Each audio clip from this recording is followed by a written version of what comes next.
One person who is divided by their conscience. She is everything he isn't. You know, she's sensitive and kind and has empathy, and the prince is really sinister. It's his decision to come into this world and unleash the terrors that he has at his beck and call to force us into action, to fight against him. Action! Behind you! As much as his sister is very honourable, as is he. You know, he was at war with his father. He wasn't in kindergarten, you know, learning how to put blocks and things. He was on the back of a horse learning how to fight. I don't know that we consciously wrote that character with him in mind, but it became very clear very quickly that Luke was the guy to play that part. We knew he could bring the weight and the emotion to that character and the sympathy to that character, and still the toughness that character needed to have. You may have mused in the past. Am I mortal?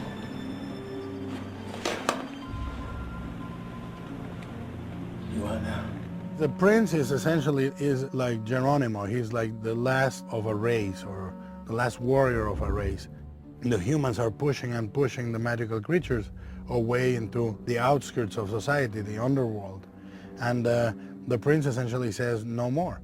His intention is very clearly to wage war and to balance the scales, but to get there as smoothly and as quickly without as much pomp and ceremony as possible.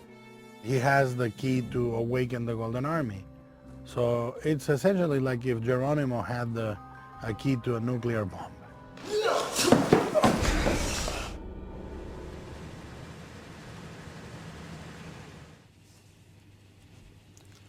"4:15 a.m. We normally get here about 2:45. And Javier, he was filming this. We said part of the deal was that he could film this as long as he got up really horribly early. But, you know, 4:15, it's not so bad, is it? Makeup. Firstly, I want to say I hate having my makeup done that long. But it's truly not a process I enjoy. Well, at the beginning it was like 5.5, 6 hours, sometimes 7, because it was an experimentation. Because I remember looking at the call sheet and saying, that's the earliest call time I've ever seen. I mean, I was just going to bed, and he was getting up. And that's 8 hours, and then you start your day. And then they say, that's a wrap, and everyone goes like that and goes home, and you have to go back into makeup to take off that, which takes 2 hours. It's so intricate that you can't rush it. So I can't sleep for the first, 3 hours of the process. Anyone who's done makeup in film knows that you have to try and get some rest because, you're doing 5, 6, 7 hours before you even step on set. And then you do maybe a 14, 15-hour day. There was a couple of scenes in the movie where I have to do from waist up, shirtless. And those days were 8-hour days. So I was getting picked up at maybe 12:15 a.m. to start my work day at 8:30 in the morning. And that's tough, that's demoralizing. We did 7 weeks of this, and you literally get just completely confused, sleep deprived and, gooey. You don't know where you are. Painting a grown man's body with the colored paints. Nice.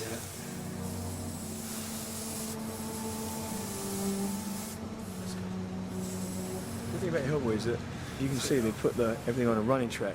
What they do quite seriously is we train, which I do. I get here at, 2, 3 in the morning, and I run. You didn't see it, but I jump out and I run this track. It's very considerate of the producers.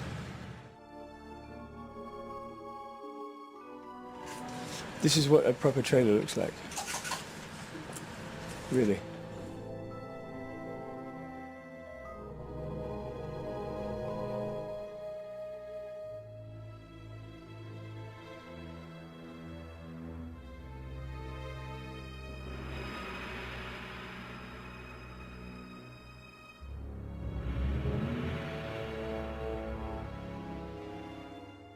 So when you're finished, you forget about the process. But 1 minute before you sit in that chair, knowing what's ahead of you can sometimes be a little daunting, to say the least.